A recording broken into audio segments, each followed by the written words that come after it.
The next thing is this.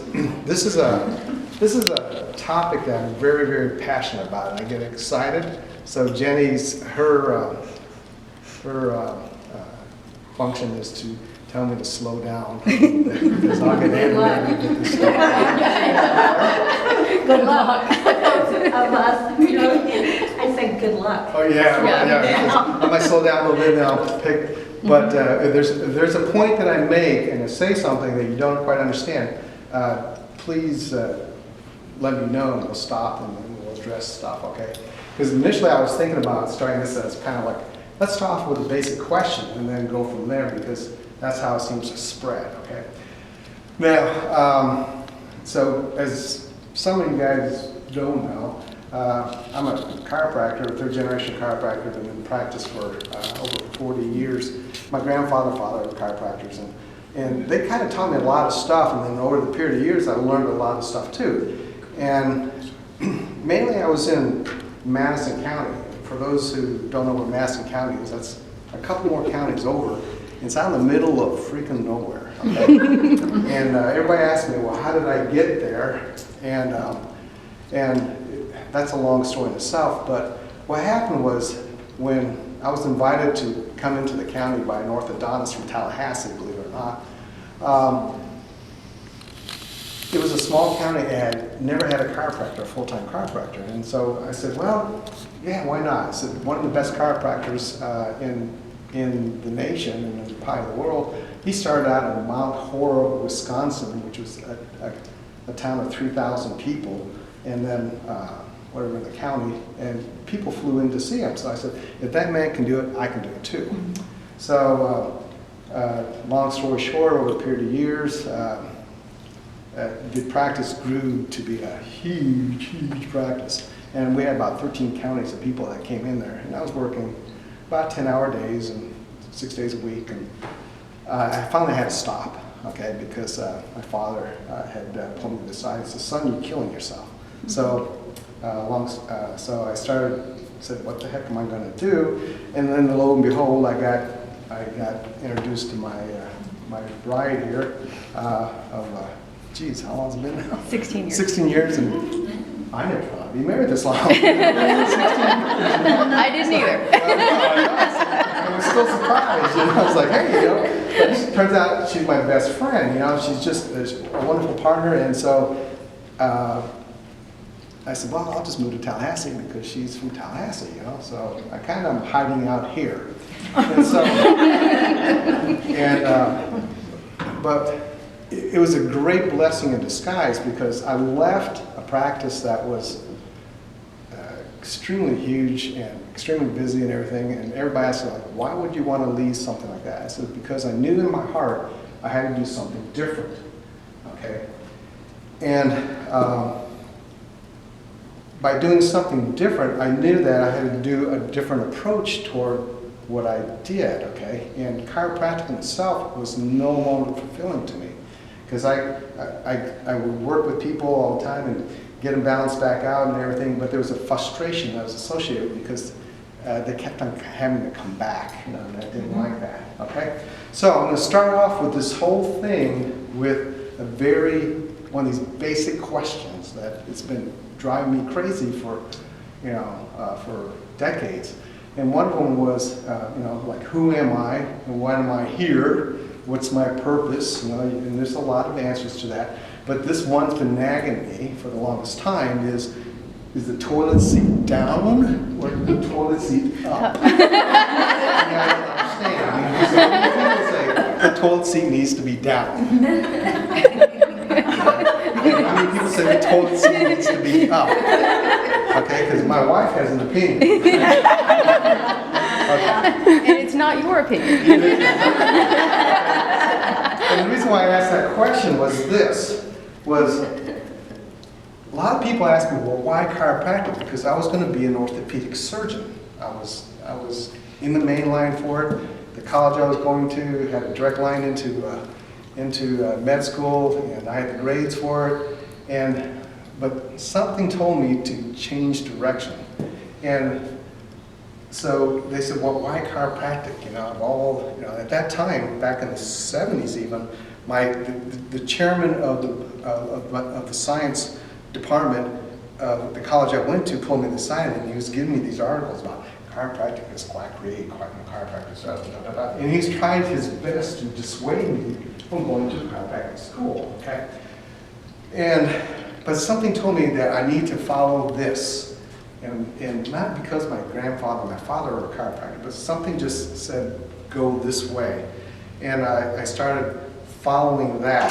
And the reason why I asked the question whether the toilet seat goes up or the toilet seat goes down is because people ask me, well, as a chiropractor, are you pro-medicine or are you anti-medicine? You know, and I said, hey, the toilet seat's up or the toilet seat goes down. There's a reason why they both need to be up or down. Everybody will have an opinion. Everybody has an opinion why the toilet seat needs to be up and very logical, very rational opinions to why the toilet seat needs to be up or the toilet seat needs to be down, okay? And the same thing can be applied to medicine, okay?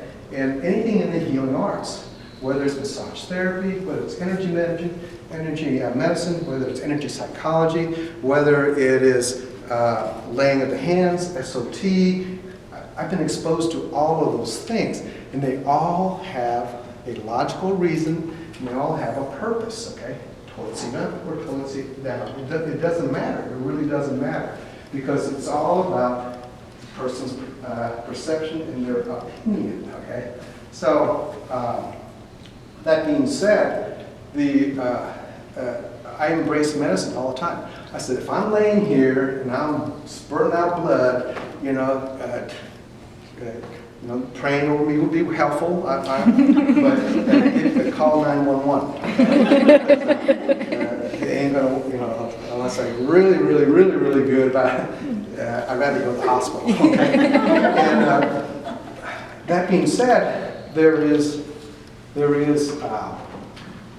a limitation to everything, and there's a limitation to chiropractic, and there's a limitation to medicine, and there's a limitation to, and that's the reason why the HAA, the Healing Arts Alliance, because I couldn't, in Madison, I was trying to do it all, but here, my God, we got a network of all these different practitioners that we can refer to and associate with, okay?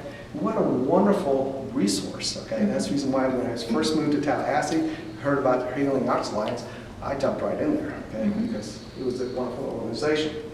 Now, so going down the chiropractic route, I started out with doing physical stuff, setting people's necks and everything, working on the muscles. Bobby, a massage therapist, and Donnie, a massage therapist, and Tony, you think he did something was. But anyway, so I understood about function of muscles and all that. And then, and I worked on that, and being out there in the middle of nowhere, I got to really explore the full gamut, the full spectrum of what all this was all about. But then I realized, wait a minute, I said, why are people coming back with the same problem? And then I realized that, hey, biochemistry plays a big part in this stuff. Everything that you eat and drink and all that kind of stuff played a big part. So if you're having problems with stress, oh my gosh, yeah, it flips off the breaker in the back. If you got stomach problems, oh yeah, it causes problems here. If you got colon problems, it causes problems here. So I started exploring the biochemistry. I said, oh, okay. Here's where the GI does problems. Here's where the heart does things here. How I can affect the heart. Oh, take these herbs here, take these homeopathics, and things. People got better and better and better. Okay, but there's still that bunch that wasn't getting better no matter what I did. And I said, wait a minute, why is that person under stress? Okay, so we got stress causing pain, adrenals going into its dysfunction, and pretty soon I said, well, yeah, it goes off in the back. I can adjust the back, turn the breaker back on, but they're still under stress. So why are they under stress? So then I started exploring the mind, okay? Because I said, the mind seems to affect the biochemistry, which affects the physicality. I was like, oh, this is really cool stuff. So I started studying the mind stuff, okay? And the more I understood about the mind, and now this is where my practice is going toward, I'm starting to explore what the heck is the mind, okay? And the more I understand about the mind, I realize the more I didn't understand the mind. So it drove me to understand why we do the things that we did, okay? Why are the things that we do? And oddly enough, I found out that the mind controls just about everything, okay? It's a feedback mechanism, and it has several parts to it. And so I experiment with myself first. And anytime something new comes up, I try it on myself or my family. You know? It's like, they say, here, take this stuff. And let me do this thing and see what happens. You know? And it's a wonder she doesn't have 3 horns. I know. And sometimes she'll go like, she'll take accidentally my stuff, and she goes, I'm not going to grow a 3rd horn, am I? You know? But, Not yet. not yet. And she hasn't gone crazy yet, because it's very challenging to be with me. So, Jenny, I'm a very curious type of person. My father, a long, long time ago, instilled in me to ask questions. Always ask why. When I used to go to church when I was a young little critter, I drove the Sunday school people nuts. I drove the minister nuts. I said, well, why is that? Why is that?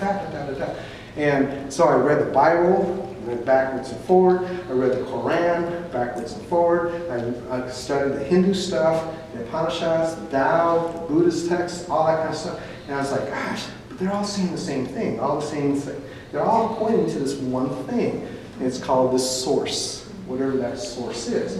Even now with quantum physics, okay, quantum physics, they're talking about this huge energy wave, and beyond the energy wave we call a 0 point field.